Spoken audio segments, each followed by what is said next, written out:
Welcome to the Athletic Performance Podcast, a conversation for all things performance related. I'm your host, Ryan Patrick, and today we're going to do a deep dive on everything speed, power, and strength. Thanks for listening, and I hope you enjoy this episode. Welcome to the Athletic Performance Podcast. Today's guest is Drake Berberet. Drake is the Vice President of Performance and Brand at Hawkin Dynamics, and he's the owner and consultant at Strength to Speed LLC. Drake brings over 10 years of experience working with athletes from youth to professional levels. He has worked with business executives and athletes in all major U.S. sporting organizations to provide data-driven insights for performance, health, and longevity. Drake currently serves as the VP of Performance and Brand at Hawkin Dynamics and previously held roles as Director of Sports Science and Content Manager over a 6-year period.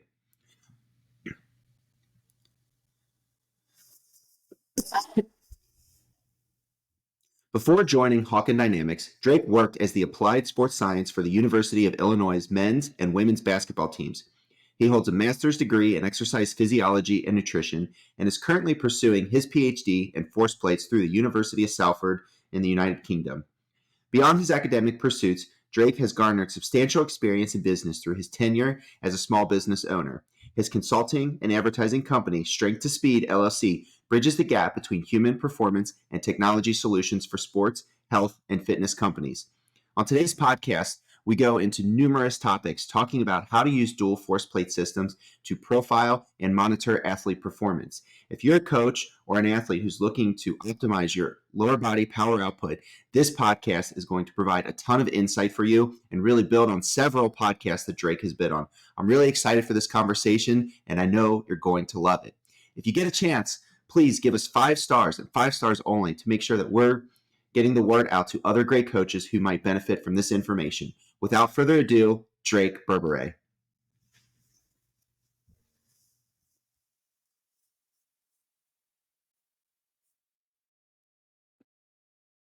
Welcome to the Athletic Performance Podcast. Today's guest is Drake Berberet. Drake is the Vice President of Performance and Brand at Hawkin Dynamics, and he's the owner and consultant at Strength to Speed LLC. Drake brings over 10 years of experience working with athletes from youth to professional levels.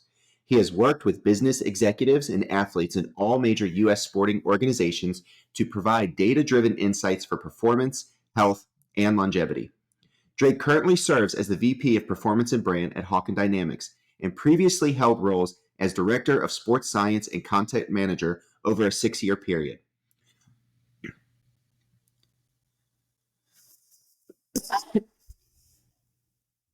Before joining Hawkin Dynamics, Drake worked as the Applied Sports Science for the University of Illinois men's and women's basketball teams.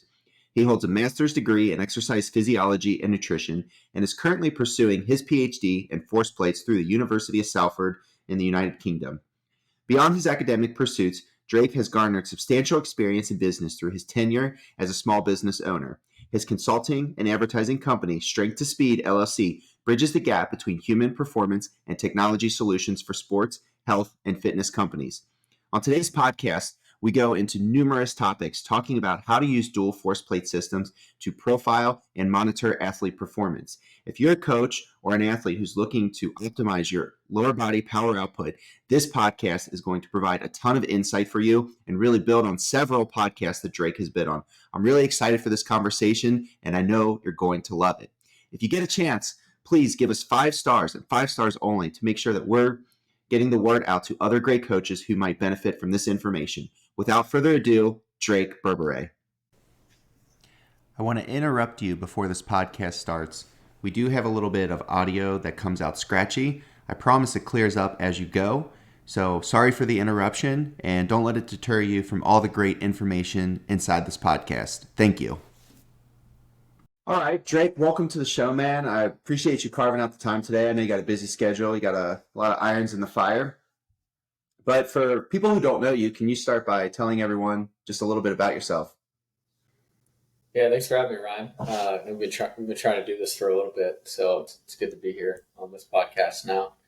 My name's Drake. I work for Hawkin Dynamics, do a lot of things within performance, brand, outreach, education, getting people force plates and helping them use it better. And that's really our entire premise here at Hawkin as well. So I've been here for really a part of the company for about 6 years. I was a customer first. I was recently at University of Illinois basketball before Hawkin Dynamics. So we bought the force plates there. We were one of the first Hawkin users, but I think one of the first really force plate users to use the force plates a little differently, not just for Hawkin Dynamics, but at all the brands that existed. We tested the guys about 285 or 86 times a year. That would be days, so that would be multiple attempts for each day. But we used them to their full effect of being truly portable and wireless. And uh, before, people were just kind of collecting once a week, once a month, every now and then. So they looked at force plates in a different lens. Adam Fletcher is really pivotal at changing my mindset that, hey, these things can be used a lot more than they should be. So we traveled with them, tested guys on the court, tested them every single time they had practice. We'll just do soft tissue massage work on them, test them on the plates before, test them after. Basically, just looking at changes, right? So we were one of the first to do that. So I just had a lot of reps with force plates after my time at Illinois. And even before that, I worked at a few different spots. I started out as a strength and conditioning coach. I've been in private sector, Division II. I was helping out at a D3 school up here for my first couple of years at Hawkins. So I did like data analytics for that school. Throughout that time, I've owned a gym as well. Owned a gym for 3 years. Sold that about a year ago, year and a few months from today. Ran a power washing business for 6 years when I was younger, so kind of got some business experience there. Have like a consulting company, Strength to Speed. So that really started out as like online training when I was a strength coach in the private sector in Division II, and just trying to make some extra side cash. It merged into like data analytics consulting for companies or like organizations that need more advanced stuff. And then now it's honestly just kind of like an advising, like kind of catch all. So I help out some different types of people that are in like fitness, health, and wellness space, and just help them with their companies if they're getting started. But yeah, like 120% of my time was really spent at Hawkin Dynamics and just making this thing go or anything attached to it. So yeah, that's a little bit about my background. Yeah, that's it, huh? Yep, that's all. Yeah, Drake, your resume is super impressive. And, I've got a lot of professional peers and mentors that I look to. And I know a lot of them look to you when they're starting to ask questions about force plates and they're getting into this. And I've heard several other of your podcasts. I've heard you on Eric Cressy, Hawkin Dynamics had their own podcast. Mike Robertson and you had a great podcast as well. And so my objective today is to kind of build on some of these conversations that are already out there. And I really want to start to talk about monitoring and profiling athletes, because as coaches, we kind of dive headfirst into this data. It sometimes gets a little overwhelming, but on the back end, once coaches work with this stuff enough, I feel like we're able to make really simple training related decisions. And I'm hoping we can kind of grow this conversation toward that today. So first and foremost, I just want to start by talking about the counter movement jump, because I know it's far and away the most common and popular test, and probably the most researched test that we can use with the force plates. So can you break this down itself and talk about what coaches can gather from this above and beyond maybe what are just standard assessments that we've been using up to this point? Yeah, so the counter movement jump, it's the most common assessment that anyone is doing on plates. I think over the last few years, like it was probably 80%. I forget the exact number, but wrote a blog about it on our website. But out of all the tests that have been collected on our system, it's like 80% of them. So it's a large amount of tests. It's a great spot for people to get started. And it really helps people understand the other tests as well. So the reason for that is there's 6 key phases of that test. So there's the wane period or wane phase, the unweighting phase, the braking phase, propulsive phase, flight phase, landing phase. So 6 of them. There's a paper out there there's a bunch of researchers on it. I think Dr. John McMahon, which is our director of education, he's actually he's the leading author on that, I believe. But that's really what all of our math and calculations are derived from. But it's each one of those phases. Those are things that exist in pretty much all movement as we move throughout our life, and also playing sport. So if we're just simply walking, there's an unweighting period. There's a braking period when our foot comes into contact. We transfer from that braking to pushing off, which is propulsion, and then we hit again. We land, or we unweight. We land. We brake, propel ourselves, and take another step, so on and so forth. So something as simple as walking, all of those phases exist. But even if we go into sport, right? So the same thing happens in, now, like the counter movement jump is up and down, right? And it's like in one plane of motion. In sport, it's a Mm-hmm. lot of planes of motion, but it's still, those six phases still happen. Someone goes to make a cut, they unweight, they brake, they transfer from braking to propulsion. As they're planing and moving away from the ground, they enter flight, which flight is just pushing themselves away from the ground, and then they do it again when they hit on the other side leg. So that's why the counter movement jump is so important, because it's making an assumption about movements in the world or in sport that happen in a more dynamic, reactive, more planes of motion. But this is doing it in a very structured thing that is repeatable, has a lot of research behind it, like honestly, for probably hundreds of years. Um, yeah, just a repeatable way that we can assess this time in and time out. And then that's used for things like you mentioned before, for monitoring athletes, which monitoring is just like, hey, how does this person change from one day to the other? Benchmarking or profiling an athlete. So, hey, this was the preseason, we're now in season. What do those two look like compared to each other? Or hey, we have this athlete that's really young, and we want them to be like this all pro guy over here. Do they, or what qualities do they share that are similar? They both play the same sport position, or then return to play if you do get to it. It's inevitable. Like, people are going to get injured, but counter movement jump is kind of like that set point that you try to get them back to in that process before you advance them to something that might be like a higher demand test, like some sort of reactive rebound jump test. But it just gives you, within that return to play process, it just gives you confidence. Hey, this person's getting close to healthy. It gives you a set point to advance them through that plan. Yeah, I'd like to maybe dive into the weeds a little bit here because I know Yeah. you had talked about. I've heard you talk before, or just riff on the braking phase, the propulsive phase, and you guys are pretty clear not to use eccentric and concentric when referring to Yeah. those phases. So would you care to break that down a little bit and talk about maybe why you guys made this distinction? Yeah, so all of our stuff comes from that paper, and the researchers that are on that paper. So when I didn't build the software, right? Like, we have developers, and those decisions were made before I was involved. But essentially, like eccentric action, concentric action, those are muscle actions. They're not movement like actions or phases. So that's why we call things braking, propulsion, where like those would be synonymous but not the same. So braking would be the same as eccentric. I have quotation marks up here, Mm-hmm. and then propulsion would be the same as concentric. So like, if you're used to those terms, you should start to rephrase them to what they should be by what research says. Um, but yeah, so like research they go around in a circle all the time with like, what is the best term for these situations, right? So if you're reading a paper that is like really well adopted in a space, and there's a lot of like thought leaders on that paper, and other people are citing that a bunch, and this is now the adopted norm for this industry, right? Of what we should be calling things. So if we're really trying to like push an industry forward and get better at like just progressing it as a whole using the right terminology, we should all be using braking, propulsion, unweighting, flight, landing. Those are pretty much the same in all softwares, flight and landing. So Yeah, just want to put a stamp on that so everyone knows what we're talking about. yeah, So you already talked a little bit about this, but I'd like you to dive a little bit deeper. So change of direction, right? These phases that we're observing in the counter movement jump are happening in any kind of change of direction.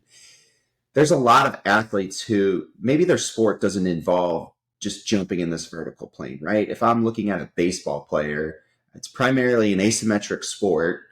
There might be jumping if they're, jumping for a fly ball or something like that. But a lot of the aspects of the sport require their performance to happen in different planes.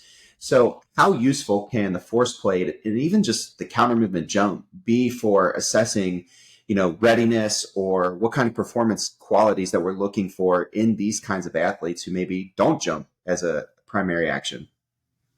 Yeah, I mean, like using intuition and just like kind of some critical thinking. Like people for a long time have made assumptions of like certain metrics that probably give you a good proxy to whatever movement we're comparing. But as we get more data collected, get bigger sample sizes, we can start to make like broader claims and have like some actual validity behind it. So there's two good examples, and I'm trying to do the same thing with my research for my PhD, like really oriented on basketball and force play usage. Mm-hmm. But there's two good papers that I kind of point to, and I cited both in my paper that's coming out. But Dr. John McMahon has his paper and some other research on there in professional rugby over in the UK. And basically, as they improved their jump momentum on a counter movement jump, as that value went higher, they also improved their sprint momentum as they were sprinting. I think it was 20 meters, which I think is, I'm going to butcher the math here, but it's like 40 plus yards. It's a little over 40. So basically, we might need to fact check that, but the yardage, but it's like a 0.7 or 8 relationship between the two. So it's really high. So you can basically make an assumption with the large data set that, hey, if I have this athlete in the weight room and I'm improving their jump momentum, and then I'm also working on their sprint technique, like you don't stop doing any of that stuff, but jump momentum is going up, and this controlled assessment that I can do wherever I have a force plate and I'm traveling with it, I can keep testing it. Values up, they should go sprint faster. Um, so that's one that kind of makes a proxy to something that's like on the field or on the court. Mm-hmm. And we've found that as well. Like we do the NFL combine testing, and all their 40 times are public, right? So like we have the force play data, all the 40 times are public. Run a quick correlation, and it's 0.8. It's been 0.8 for 2 years. And that's not a research study, right? But it's like a very controlled point in time where every single person is peaking for that moment. They jump on the plates, and then they literally go and do the 40 about, it's like 45 minutes later. But then they're warming up between, so they jump, run the 40, 0.8 correlation. And then another one that's been really cool, and this kind of gets more towards the change of direction stuff. Nico Phillip, he's at Kansas basketball, working with Ramsey there. He was a PhD student, so he's done a lot of work on the force plates with the team. He basically found that athletes that have a higher within the, I think it's just men's basketball. He did some work with the women's too, but the men's team, they found that athletes that have a higher breaking rate of force development had a higher on-court contribution throughout the whole season. So basically, if your athlete has a higher breaking RFD, you have a higher likelihood to contribute to your team. It's basically what you can take away from that. He had, one team, PhD that I'm running right now. I have 7 Power 5 Division 1 basketball teams, so it's 96 players. And I'll basically put up, like I'm trying to look and see if that same thing exists, which is what all research is. Like one person finds something, other people try to replicate it and find the same thing, adds more evidence. So those are things we're looking into, but in short, like you can basically say, all right, like your braking qualities will give you insight on things out of the field that are decelerating in nature, right? So like go to make a cut, change direction. Like if someone has a really high, if all their braking qualities are good, braking RFT, braking velocities, braking forces, we can talk about the different metrics that we might look at there. But if those are high compared to other people that they're like same age, same sport, same position, there's probably a good chance they're going to put their foot into the ground on the field or the court and beat their defender that doesn't have those same qualities in a controlled counter movement jump. Yeah, the rate of force development makes a lot of sense, right? So you got athletes at same age and skill level, but you got one who's clearly better at, with a high breaking RFD. I'm thinking better transitions, right? These guys can navigate the court because they can stop and go a new direction faster than the other guy. The one that's interesting to me, and I want to ask a clarifying question here. So you're talking about, did you guys run like a linear regression on jump momentum in 40 times? Yeah. Okay, and that was like a R squared to like what, 0.7 or 8? Is that what you said? Like 7, 9, 5, 4. Like it was 0.8. Yeah. Why do you think that is? Because I'm thinking, your counter movement jump is kind of this slow stretch shortening cycle, and the ground contact times are just vastly different with sprinting. So, I mean, do you have any thoughts on that? Just kind of off the cuff? Yeah, I mean the counter movement jump is slow, and that's something I'm trying to get out. I'm trying to use my PhD to kind of answer that question too, right? Because like people are always like, what is slow stretch shortening cycle? What is fast? Is it that 250 millisecond mark, or is there wiggle room? Um, it is slow if we're looking at the counter movement jump compared to sprinting. But what the counter movement jump is you're trying to violently like move your mass away from the ground. So like we use jump height to answer that question of like, oh, this is how well they did that, right? But like Hmm. honestly, I care about everything before they actually like jump and leave the plate. Like I care about everything up until the point they leave. Like the jump height's cool and it gives me a measure of like the outcome, but everything before that is really what matters the most.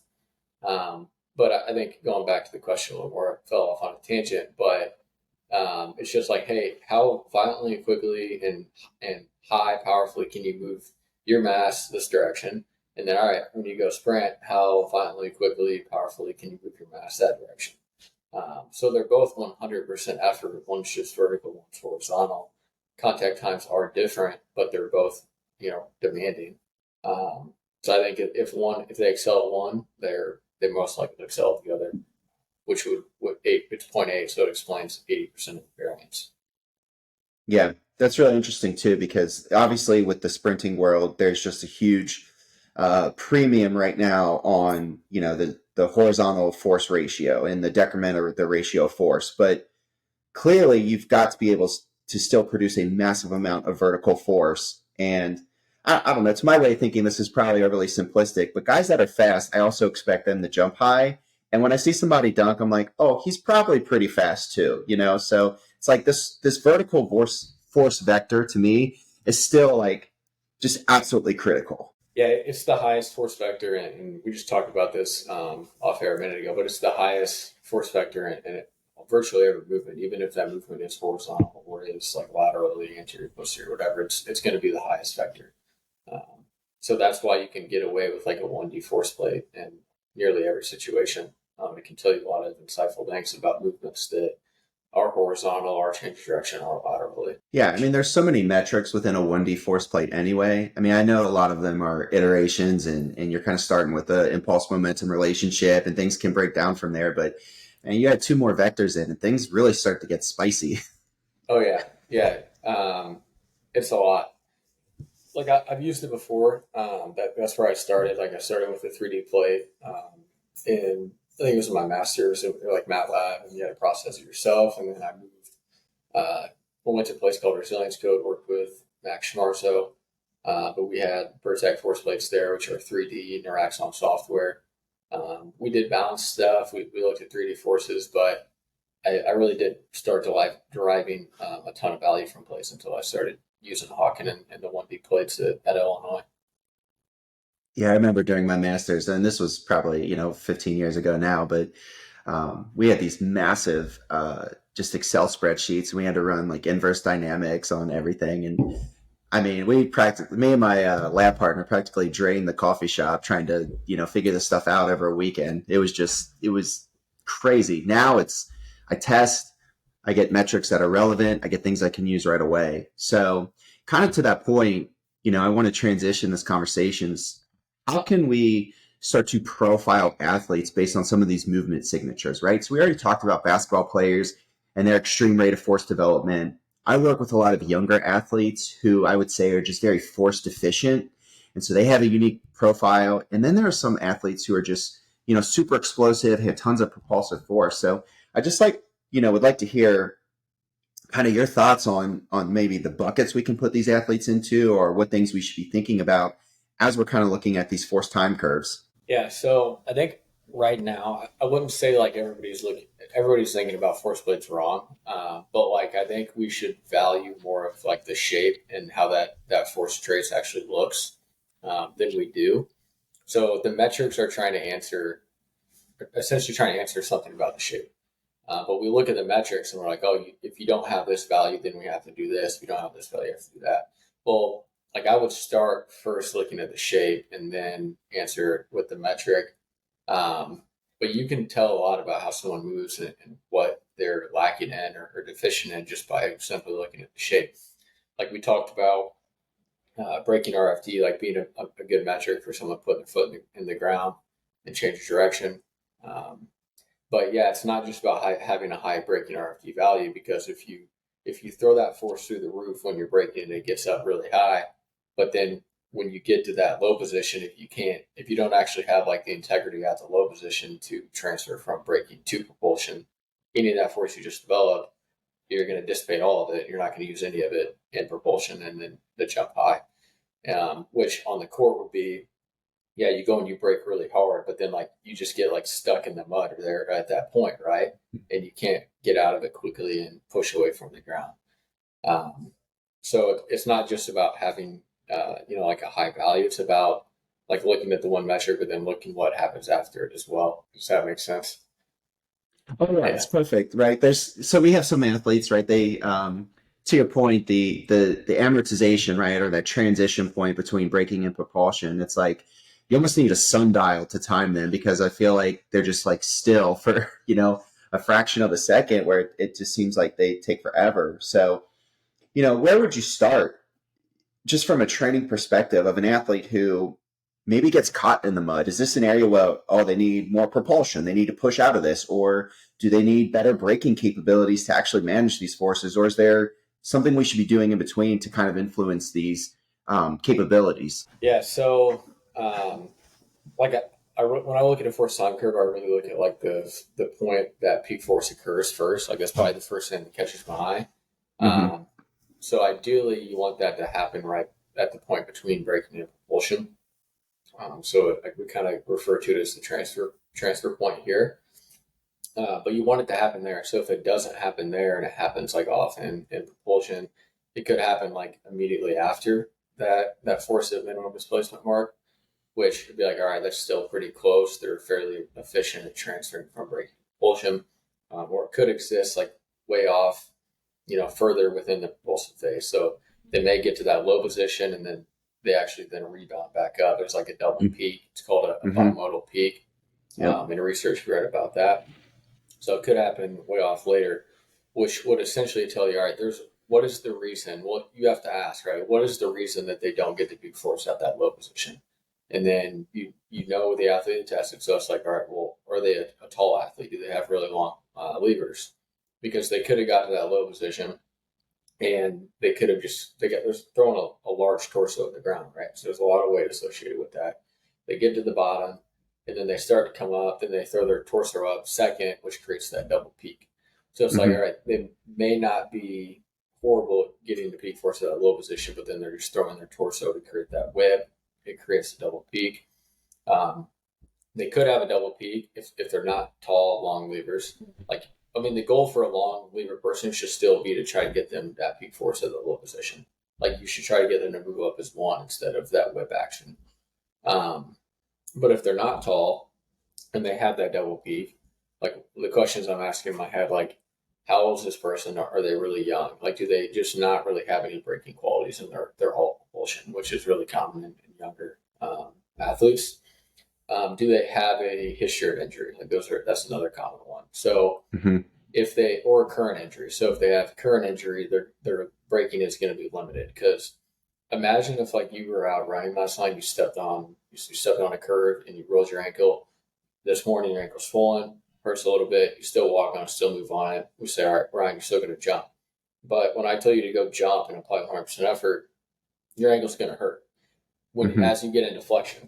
So as you're getting into flexion, that's you braking also. So you're going to be hesitant to brake, which then will make your braking phase not as steep, not as good. You might not get the peak force of that low position like you normally do, and then Yep. you may try to make up for it within propulsion. So like that's insightful for like the monitoring standpoint of monitoring and possible injury, soft tissue thing in season, or it could be history of injury. So I've seen this a lot working with like some more like NBA like veteran athletes that have gone through like they've been really good. They're explosive, powerful, fast, the whole gamut of things. But then now there's their point in their career where it's like, hey, I'm now injuries are the reason why I'm not on a team. So like teams are fearful because they have this history. They don't want to invest in them, but they've been good for 8 years before that. So it's like, all right, can we look at, and when we look at those people's curves, we're like, all right, like this thing looks like a rolling hill, right? Because it's like, Yeah. as they're moving through flexion, as they unweight and break, different limbs like knee, ankle, joint are like, this one hurts. Let's let the other side take the load.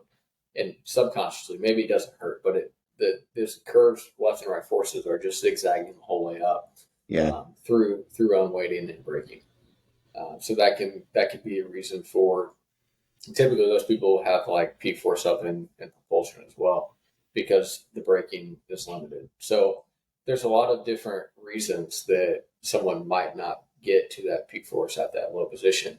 But it's hard to tell that in metric, right? You can kind of look at a few different metrics and piece that together, but the shape provides you with a lot of that information. And then you still have to be like a coach of the science, right? Like just like you're a coach of training the athlete, you still have to ask those questions in your head and try to figure out which one makes the most sense for this athlete. That's your hypothesis. Then you train it and implement something that might work on it. Mm-hmm. See if it changes, and then if it doesn't change, then you try something different. See if it changes. But that's how I approach like the training question of how you actually make something trainable within a metric or within a force time curve. Yeah. We've when I first got the fort, I've almost worked backwards from like the flight phase in terms of levels of interest for Yep. myself, right? So I first get the force plates and I'm like, let's talk about, um, propulsive net impulse and how can we like get the propulsive phase better. And then I'm like, well, like in order to do that, we have to accomplish something in that braking phase, right? We need a high breaking RFD. I need that red band in your guys' software to become narrow, and I need it to spike. And now I've almost even gone back another step into what you're talking about is really looking at how these athletes are on weighting. What's happening? How effective are they at getting into the bottom position efficiently? And is it jagged or can they do it effortlessly? And so I think I'd love for you to just riff on the unweighting phase and kind of its contribution to the rest of the jump while we're on this point. Yeah, it is really important. And it's just math. So like if we're starting from flight, and we'll just work backwards, and I present on this a lot. So it's just a bunch of equations. So it's like, all right, if you want someone to jump high within the flight phase, then they need to move quickly when they leave the force plate, which would be takeoff velocity, which Mm-hmm. happens right after peak velocity, which is like somewhere in the middle towards the end half of propulsion. In order to have a high peak velocity, you have to have a big number within your propulsive net impulse. And net means above system weight. So it's really like Mm-hmm. how much relative impulse can you produce within that propulsive phase, which in our software is the green area. Mm-hmm. And it's not, you could do a lot, right? But you could do it, you might not have a high peak, and you do it for a long period of time. That still equals the same as if you had a short and a high peak. So that's relative to the sport, right? But the goal is just how do we make more of this propulsive net impulse that will give us a greater potential to high peak velocity, high takeoff velocity, jump high. So it's like, great, I understand that. There's research out there on that. You understand that. Like a lot of people do, some don't, but it's a really important concept if you don't to get. But then you start working backwards, and it's like, all right, I've only made my way through half of this force time curve. What is before propulsion? It's braking. So the braking phase will set up the propulsive phase. But then you have to, the key point we've talked about on this podcast too is that transfer point. So it's like, how well can I get everything I developed within braking into propulsion? Mm-hmm. So if I can do that well, let's just say that's really good, then check that box. But then we have to move backwards even further to the unweighting phase, which is the first phase of the jump. Mathematically, that impulse, which is the area under the curve for unweighting, is going to be the same as the braking impulse above. So it would be like negative 80 unweighting impulse. It'll be positive 80 braking. So those two will be equal. So it starts here on weighting because whatever we do here will get us into braking, and then we transfer it well, get it in propulsion, and then we move fast and we jump high. So unweighting is extremely important in order to set up the rest of the jump. But then people say, all right, well, I want my athlete, say NBA guard or whatever. We want them to have a really short unweighted quick dip. They don't really get that low to the ground, and they're going to use a lot of like momentum to just power through the breaking. Probably going to hit peak force and propulsion, jump off the plate. Mm-hmm. My strategy is not bad because relative to their sport and what they're asked to do, that may be more beneficial. Now, would they jump higher if they use more of their own weighting and we had a little bit of time to work with them on that training? They probably would jump higher. But then it's like, would that make them better at their sport? Yes or no? Would that make them more injury resilient? Yes or no? I probably argue it would make them a little more injury resilient. I don't know if it would help them with the sport, but if you make them more resilient, then they add 2-3 years of the end of their career that they're making some guys $60 million. Like there's a lot of value there. So, it's just trade off performance and longevity. You may sacrifice a little bit of performance in return for that longevity. Um, so yeah, unweighting is really important. You want it to look like a really clean U. Mm-hmm. Get down close to zero, and this is like generic, right? But if you look at one, this is where you might want to take it. So look like you get down close to 0 newtons. If they get to 0 newtons, that basically means they just did a mini drop jump on the plate, which I would classify that as a counter movement jump. But you want it to be that U shape and not like a V shape. So, for example, like someone like ankle injury would be a common place where this would look different, but it may Mm-hmm. look like the start of a U on the left side if we separated it in half, and then it may be more Yep. like a V on the right side. Because when they get to that bottom of the unweighting, ankles first thing in contact, it hurts. They're more hesitant to go. You are essentially you're braking on the second half of the unweighting. It's not called the braking phase, but you are stopping your mass because you're moving Yeah. downward, forces rising. So there is some level of braking. Some people call it, I think, like the yank yielding phase. Okay. Sure, which one. So yeah, if that looks more like a V instead of a U, they're just more hesitant getting through that range of motion. Braking RFD might still be high because once they get out of like that ankle flexion, it may not hurt anymore, and then they move through the jump quickly. So that's how you can kind of start to use the shape to dictate something about the athlete. Yeah, we film all of our athletes, while they're doing these jumps, and you'll start to see, some of the movement diagnosis that we look at or typically have looked at. You'll see representations of that in the curve. And then when we go on our turf and they cut, you see similar representations of those inefficiencies. So I think that's a really good wrap up because at least on the unweighting phase, because what I've noticed recently is just the athletes who unweight better really do have the best chance of success in terms of their output. Yeah, and honestly, you can go back even further too, right? It's like, all right, if this athlete is perfect in every single phase, and then they weigh less, and they'll jump higher. So then the weighing phase does have an impact, which is the very start of the jump. So yeah, short answer, everything is really important. Yeah, it certainly plays off each other. So, one of the things you talked about here was the shape of this curve, some of the strategy involved. Now, I know all athletes are exceptional at covering deficiencies. So, if they do have some kind of movement compensation, they know how to overcome this. And this is the whole purpose of assessment, right? But when it comes to monitoring, what kind of variables are going to change? What changes might we expect to see in a forced time curve with an athlete who's suffering a little bit of fatigue? Because for one, I work with a lot of high school athletes, so my ability to manage their entire workload is really impaired, right? They've got club, they've got practices, they've got just other things that they're picking up. There's so many things going on top of academic stress. Maybe they're fighting with their boyfriend, girlfriend, or snapping each other up till 2, 3 a.m. And all I can rely on is what is this athlete giving me today? So if I'm looking at the force plates, I'm assessing an athlete, what are some indications that they're a little bit behind the eight ball in terms of their recovery? Yeah, so short answer is like anything that has like a time element to it. So, or like a speed component as well, or velocity. So that's why like you'll see things like modified RSI is like the catch-all, and people will talk about that, right? Blogs about it for readiness, right? But that's Mm-hmm. really because of the time element on bottom. So in a counter movement jump, that would be time to take off. In like a reactive one where you start, on a box, or if you're doing pogos or something, it would be Yep. ground contact time. So for readiness, you can use the counter movement jump. I've used that more than I have used the reactive test for readiness monitoring.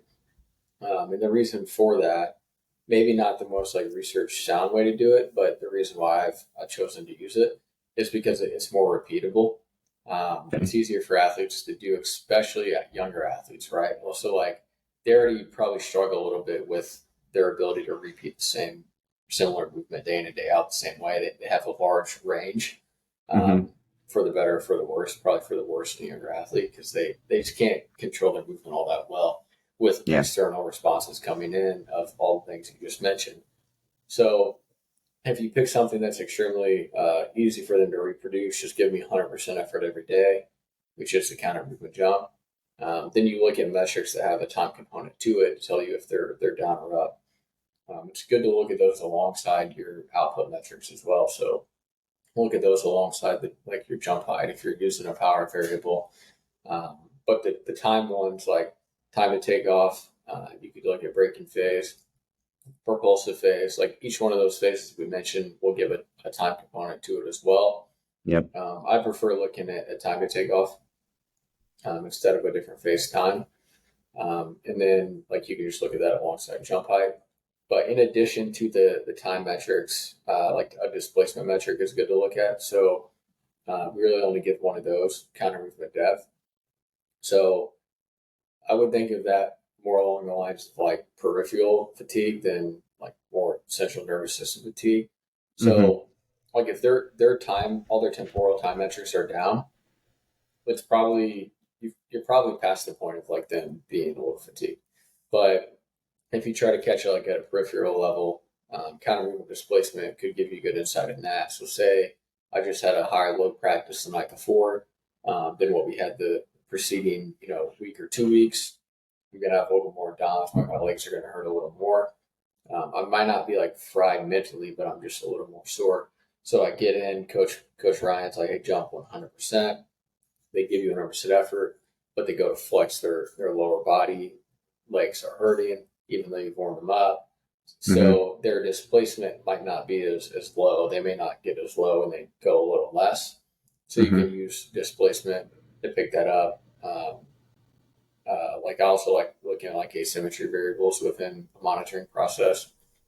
I don't think of the asymmetry within the monitoring process as like, oh, this is bad or this is good, but you're really monitoring what the athlete's resting asymmetry is, and then if that is changing too much from day to day, because like especially in the private sector, you don't know, like you didn't watch that practice, right? Like you're not a strength coach of a team, you're watching every single practice, so you don't know if some kid like rolled his ankle playing football, took a helmet to the leg, like could have a contusion, bruise, something, could be something small, could be something big, but they just come in because their parents dropped them off and they say, hey, go work out, and they're not going to come in and tell you that immediately. So you can pick it up on the force play too, and then be able to have a chance to ask them that question of, is there something wrong with your right leg? Because you're favoring it 20% more than you normally do. Just gives you that opportunity to ask the question why. But other things you could use within that, like I've grown to like average relative braking power for readiness too. That would be more along the lines of like peripheral fatigue. So like braking is going to be limited if my body is really sore. I'm not going to brake as hard, or if something is injured. But if we're looking at monitoring from like a central nervous system perspective, one, it is hard to make that assumption in its entirety with only the CMJ. It helps if you have context of what's happening outside as well.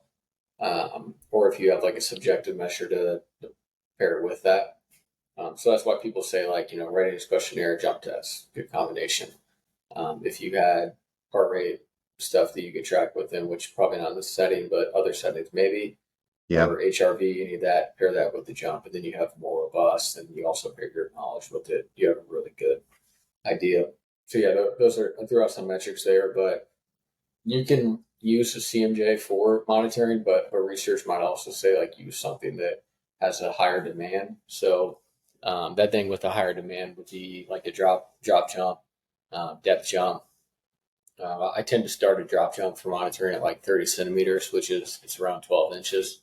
Yeah. But also you could use a counter movement rebound jump, which is a hybrid between the counter movement and the drop. You do a counter movement twice, so the fall of the first becomes the start of the second, which is your drop, and then jump again. Or even like a 10-5 multi-rebound test. To kind of prelude a question you may ask, like for younger athletes, I would suggest the CMJ rebound because it's going to be really hard for them to reproduce that drop jump day in and day out. Like they're going to step below the box, they're going to horse around with their friends, and they're not going. It's going to be tough for them to do. And even like with college basketball athletes, like sometimes it's taking me 2-3 weeks to actually teach them how to step off that box and like hit with like a strong foot on the bottom and like feel that recoil, that rebound, and jump back off. And if you have someone in for like a short summer, right, like 3 weeks is a big chunk of your time. So for me and a younger athlete or someone I don't have a lot of time with, I'm going to use the CMJ rebound instead of the drop jump. But if I'm working, if I'm preparing for the Olympics and I have the best 100-meter sprinter in the world, and I got this long training cycle, and we're doing a lot of different phases within that, I'll probably just teach them the drop jump, when I start working with them, and then we'll use that for monitoring throughout their training plan.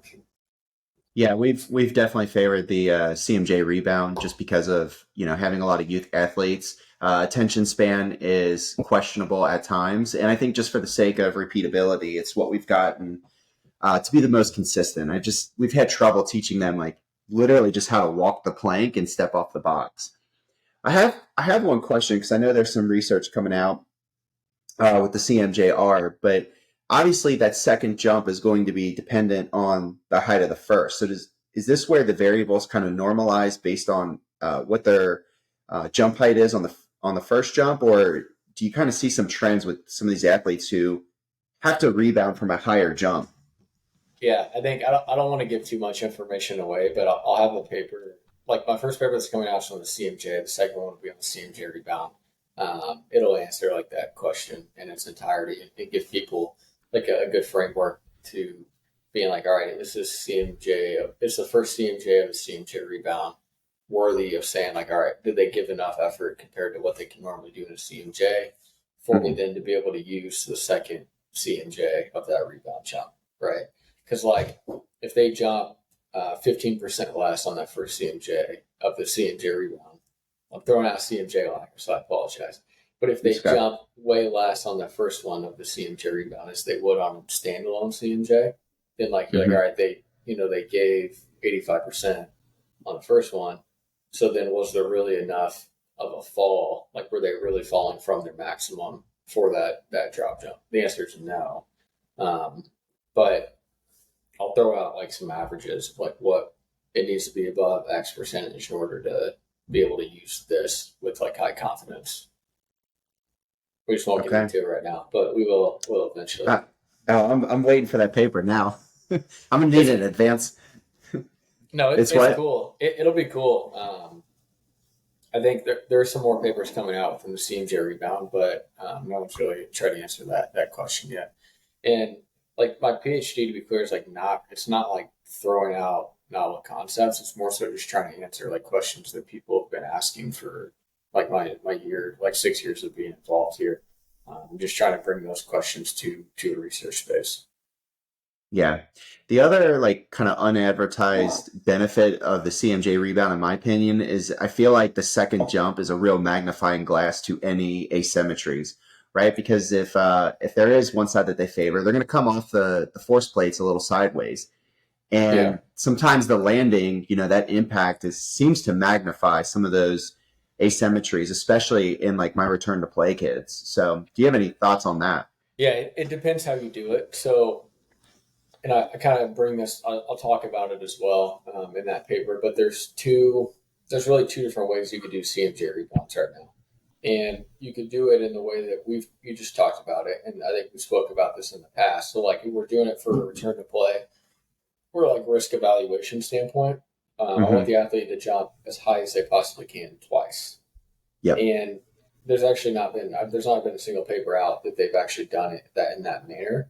But I've done it a million times in like hundreds of different populations of people in a return to play setting, and it does hold true, just as you've seen it. Is that like if this person they just tore their right ACL, but they're in late stage rehab through this process, they do a maximal CMJ rebound, 2 jumps, and they're not ready yet, there will be a massive difference in that landing. And then when they go to jump again, between the left and the right leg. So that's like one way to do it. The other way to do it, which is where all the research is focused now, and they've put out stuff on it, is do a maximal CMJ, but then the second one's treated it's more reactive. So it's like a reactive jump. And the goal is not to jump as high as you can twice. The goal is to jump first as high as you can, then land and hit, be really quick. So like limited knee flexion, limited ankle flexion, more just like a pop quick, like you would do a drop jump. The way that we talked about it, and for the return to play setting, you're really doing it's like a depth jump. If we're going back to the old school like terminology of depth jump versus drop jump, depth jump's higher, drop jump's shorter. Knee flexion, ankle flexion changes between the two. Same thing with these two different styles of CMJ. Interesting. I haven't even thought about doing it that style, and I don't even know that I've looked at the research on that. But yeah, that would change a lot, because now we're just looking at the reactivity. So it would almost model the drop jump. How do just kind of from my own curiosity, how do the curves differ in those two trials of jumps? Yeah, so like if you're looking at things like spring leg correlation, impact peak, like if you're trying to grade an athlete's reactivity, I would do the second version, or really the first version that has the research behind it, which is jump high then quick. That would be like I want to grade someone's reactability. But if you want to grade like their risk, then you would do it the way that we do it, which is 2 maximal. CMJ rebounds. Okay. I'm going to need to make some new tags in my system today so I can separate this. Yeah, you would just tag in our system like based on your intended outcome. Like this is for like whatever you want to call it. But one is like benchmarking, and then one could be like return to play risk ID. So like you get a new kid that comes into your facility, you probably have them do the maximal one because you want to see if they have a risk first. One, because you care about the kid and like you want to help improve that. But hey, this is why you need to sign up for training at my facility, because I see this. We have this technology here. We have a path to fix it. But as you keep that person, or you say you get a team that comes into your facility and coach is like, I want to know who's the most explosive, reactive, whatever term they use, then you might do the second way of doing it, which is jump high and then quick on the second. Yeah. Yeah, the other thing, I was recently at a workshop with Matt Jordan, so obviously talking a lot of force plate stuff. And one of the things that was brought up there that I thought I had never really considered before was to give different cues to ascertain the capabilities of certain joints, right? So if I do a pogo jump, obviously it's a very ankle dominant joint. Most of the time when I've tested people on force plates, I don't say much. It's jump as high as you can, and I want to see what strategy you utilize. But as you know, like in the ACL return to play, there can be more hip dominant strategies that they, acquire in an effort to protect the knee. So this counter movement rebound jump almost seems to kind of play into this idea of giving them different cues or giving a different context for how we want this jump to maybe isolate the effects at certain joints. And I just think that's really cool because it's a simple way to do it that, all you're really having the athlete do is focus on different kinds of outputs. Yeah, so it's not motion capture, right? Like a force plate isn't, and we're not parsing all the joints and really looking at each joint independently. But if the things we've talked about on this podcast, just alone of like how the person moves through each one of those phases, you can make really strong assumptions of what's happening at each major joint in the lower body based on when left and right forces flip at certain points in time. Again, there are assumptions, and you need a lot more bigger. You need studies with large sample sizes, motion capture, and looking at these metrics to answer that question. But I feel really confident about it that it does exist. Just by looked at a lot of force timers over the years and a lot of people that have had injuries. So it does hold true. It just hasn't been like really validated in a research standpoint yet. No, I totally get that, right? There's certain physical laws of, how you move and how you're going to be able to apply force that we Yeah. expect some kind of movement strategy to coincide with what we're seeing on a force plate. Yeah, 100%. Yeah, and Matt Jordan puts out great work too. Like his specialty is really, I think, within that return to play setting because he's worked with a lot of different like skiers and like a return to play process when he was with Canadian Sport. Yeah, I would think the alpine skier has to be like the ultimate stress test for ACL rehab. I mean, you're going, I don't even know how many kilometers an hour down a Yeah, mountain on a slick surface. I mean, it's not like braking on a soccer field when you're a 9 meters a second sprinter, which is still fast for a female. But yeah. Them and Alpine and Nordic, they're extremely strong. Braking, like within their braking qualities and their isometric qualities. So I was fortunate at Colby College. We had 32 sports, which is a Division III school here in Maine.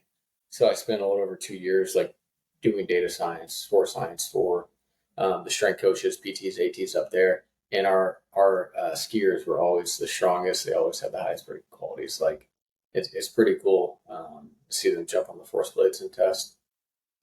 yeah, I need to get a hold of it. We don't have any mountains nearby. I mean, I'm in No, not in Cincinnati. We have Kentucky like or rolling Cincinnati. Yeah, foothills. Yeah, we have like one hill in Indiana that we can go ski on, but it's like, I don't know, a 15-second run, maybe. yeah, So the last question I want to ask you is sort of philosophical, right? So there's a huge data revolution. It's becoming more accessible by a lot of coaches, a lot of practitioners. And I know for myself, like early on, I got lost in the woods. And I think that's almost essential to kind of figure out how to navigate some of this information and use it in a very tactical and purposeful and simple way. But what do you see for the evolution of force plates over the next 3 to 5 years? Is it just more of the same? Do we really start to ascertain some of these important questions that we've talked about that just haven't been answered by research? What do you see coming? yeah. I think like the applied is already persuading like the research in a good way. There's been a lot of papers that have come out really within the last year or even the last couple of months that have answered a lot of really good questions. So I think that's a good step. But just like people, like the volumes of data that are being collected on force plates is like astronomical compared to where they were like even just a couple of years ago. So we're still working through all of that. But once you have large data sets, you can start to make higher level assumptions about different lengths, like we talked about on court, on field stuff, like getting closer to answering those questions. Because the goal has always been like we have this very controlled thing and this range of motion that we can take wherever we are and we can make an assumption about something that's like very reactive in nature, not only reactive like off the ground, but reactive to their opponents. Mm-hmm. Like how do we make that more connected? That's always been my goal. Started like in basketball, right? Like when I was at Illinois, because like your best player on the team doesn't jump the highest, like at least on the team that we had, right, or the two teams that we had on us there. So it's like well, fuck, like what does that mean, man? And what Yeah. do I figure out what actually matters? So Mm-hmm. that's always been the goal. It doesn't change. I think this technology in this space will advance a lot in the next 5, 10 years, like you asked or said, but we're still trying to answer some pretty simple questions just with more confidence. Yeah, I talked to some parents when they come in with their kids. It's like we can improve speed, power, strength. We can improve athleticism, but if you're a low skill athlete, you're basically like Forrest Gump, right? You're just a machine, but like no concept of the game or the world around you. So, Yeah. uh, not as you can imagine, not many teenagers get that reference these days, but the parents seem to appreciate it. So, all right, man. So, for you personally, do you want to share a little bit about your recent training success and talk about what's upcoming next for your own training? Yeah, I like to do a lot of different stuff as we were talking about before this. But I ran a half marathon pretty recently. Um, Started picking up biking again. So I mean, really, I try to run a 5K every single week for a year. Like that's just a kind of a fun goal. And then run a half marathon every year as well. So done that for the last 2 years. I play a game of pickup basketball or pickleball at least every week, like 20 miles a week, lift 4 or 5 days a week. So I like to train, but I like to do, strength training, endurance. I like to be able to run distance, not feel like shit when I'm doing it, and then also be able to, be athletic and go do, change direction, jumping high, all that fun stuff too. On top of all the professional stuff you've got your hand into, man, it's super impressive. So, I mean, on that note, what's next for Drake Berberet? What are you excited for? What's coming up? Yeah, what's coming up? So we're writing a book right now. I won't say for who, but it'll be a big chapter within a book. I think it'll be really good for a lot of coaches. It should be out in the next month. Doing a couple talks coming up this summer. So the next one will be at the NBA strength conditioning clinic in Las Vegas. That's in July. So that'll kind of be along the lines of some of the research I'm doing. But we'll go out there and present with them. And then, just advance. I'm traveling to Louisville this weekend. There's a catapult conference at the university. We have a good relationship with the University of Louisville, so we'll go out there and support them for that. That's my next couple of months. Got a few consulting trips too for different users of ours that have wanted a little more advanced tailored stuff. So I'll go out there, execute those, and just have fun doing it, see new places as well. Yeah. Man, I need to slide down to Louisville one time when you're in town. It's only about a 90-minute drive from where I am. Yeah, this one will be quick. I'll literally be there for 24 hours. So maybe not this one, but next time I'm in town, I'll let you know. Yeah, for sure. We'll get you over at the University of Kentucky, really represent the state. Oh, yeah. But anyway, man, thanks for carving the time. Appreciate you, making time to do this. It was a really interesting conversation, and appreciate your help as always, man. Anytime I need anything from anyone at the Hawkin team, you guys are on top of it and super helpful. So I appreciate it, and I appreciate you being here. Thank you. I really appreciate it, Ryan. I've enjoyed our relationship and enjoyed this podcast. So thanks for having me on. All right, man. Take care. If you enjoyed this episode, please remember to rate and review us with 5 stars only. Then subscribe so you can get all the latest updates.